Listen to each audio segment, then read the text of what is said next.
ఓం గం గణాధిపతయే నమః. హాయ్ అండి, అందరికీ నమస్కారం. మనం ఈరోజు ఈ వీడియోలో రక్షాబంధన్ రోజున మీ సోదరికి ఈ 4 వస్తువులను బహుమతిగా ఇవ్వకండి, ఇస్తే అశుభము. ఆ వస్తువులు ఏంటో మనం ఇప్పుడు ఈ వీడియోలో తెలుసుకుందాం. ఈ వీడియో కనుక మీకు నచ్చినట్లయితే లైక్ చేయండి, షేర్ చేయండి, సబ్స్క్రైబ్ చేసుకోండి. ఈ వీడియో లాస్ట్ వరకు స్కిప్ చేయకుండా చూడండి. ఇలా చేయడం వల్ల ఈ వీడియో మరికొంతమందికి రీచ్ అవుతుంది. Please subscribe me, support me. Thank you for watching. Rakhi కట్టిన తర్వాత సోదరికి ఏదో ఒకటి బహుమతిగా ఇవ్వటము ఆచారంగా వస్తుంది. అయితే ఈ పవిత్రమైన రోజున సోదరికి కొన్ని వస్తువులు బహుమతిగా ఇవ్వటం మంచిది కాదని పండితులు సూచిస్తున్నారు. రక్షాబంధన్ కానుకగా సోదరికి ఇవ్వకూడని బహుమతులు ఏమిటో మనం ఇప్పుడు తెలుసుకుందాం. రాఖీ రోజున ఇవ్వకూడని బహుమతులు ఇవే. రక్షాబంధన్ అన్నా చెల్లెళ్ళు, అక్కాతమ్ముళ్ళ మధ్య ప్రేమకు ప్రసిద్ధి. ఈ రోజున సోదరీమణులు తమ సోదరులకు రాఖీ కట్టి వారికి జీవితాంతము రక్షణగా నిలవమని అడుగుతారు.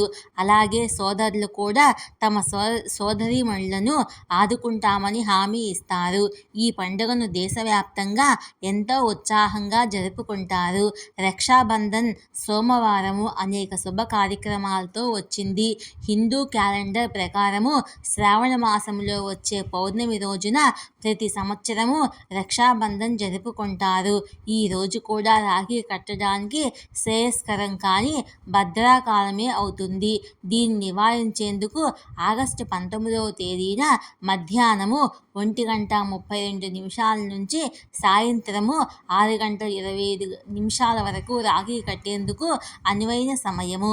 సుమారు 90 ఏళ్ల తర్వాత ఈ ఏడాది రక్షాబంధన్ నాడు సర్వార్థ సిద్ధి యోగము, రవి యోగము, శోభన యోగము, శ్రవణ నక్షత్రము అనే 4 శుభ మహా సంయోగాలు ఏర్పడుతున్నాయని తెలిపారు. ఈ గొప్ప యాదృచ్ఛికాలు జీవితంలో సంతోషాన్ని, శ్రేయస్సును తెస్తాయి. శ్రవణ నక్షత్రం ఉదయం 9 గంటల నుంచి ప్రారంభం అవుతుంది. రాఖీ కట్టిన తర్వాత అన్న లేదా తమ్ముడు తమ సోదరీమణులకు బహుమతులుగా ఇస్తూ ఉంటారు. వారికి నచ్చిన చీరలు, స్టైలిష్ బ్యాగ్స్, వాచ్లు, స్మార్ట్ ఫోన్స్ ఎక్కువగా ఇస్తారు. అయితే ఎంతో పవిత్రమైన ఈ రోజున కొన్ని వస్తువులను బహుమతిగా ఇవ్వటం మంచిది కాదని పండితులు సూచిస్తున్నారు. మీ సోదరికి ఈ వస్తువులు బహుమతిగా ఇవ్వకండి. రక్షాబంధన్ రోజు ఈ 4 వస్తువులను ఎప్పుడూ బహుమతిగా ఇవ్వకూడదని పండితులు చెప్తున్నారు. లెదర్ బ్యాగులు లేదా లెదర్తో చేసిన ఇతర స్టైలిష్ వస్తువులు వంటి లెదర్ సంబంధిత వస్తువులను బహుమతులుగా ఇవ్వకూడదు. తోలు వస్తువులు శనిదేవుడికి సంబంధించినవి కావున వీటిని మీ సోదరికి ఎప్పుడూ ఇవ్వకండి. ఇవి ఇవ్వడం వల్ల ఆమె సమస్యలను ఎదుర్కొనవచ్చు. అలాగే మీ సోదరీమణులకు బహుమతిగా నలుపు రంగు వస్తువులను కొనకండి. అది మాత్రమే కాదు, సోదరుడికి కట్టే రాఖీ ఎరుపు, పసుపు రంగు ఉన్నవి అయితే మంచిది. నలుపు రంగు రాఖీలు పొరపాటును కూడా ఎంచుకోకూడదు.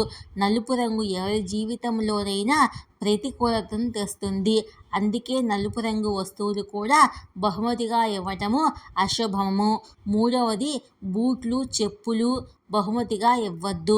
షూలు, చెప్పులు శనిదేవుడికి సంబంధించినవి అని నమ్ముతారు. ఇది ఆమె జీవితంలో అనేక సమస్యలను కలిగిస్తుంది. ఇక వాచ్ కూడా ఇవ్వకూడదని పండితులు చెప్తున్నారు. ఎందుకంటే ఒక వ్యక్తి మంచి చెడు సమయాలు గడియారంతో ముడిపడి ఉన్నందున గడియారాన్ని అత్యంత అశుభకరమైనదిగా పరిగణిస్తారు. ఈ వీడియో కనుక మీకు నచ్చినట్లయితే లైక్ చేయండి, షేర్ చేయండి, సబ్స్క్రైబ్ చేసుకోండి. ఈ వీడియో లాస్ట్ వరకు స్కిప్ చేయకుండా చూడండి. Please subscribe me, support me. Thank you for watching.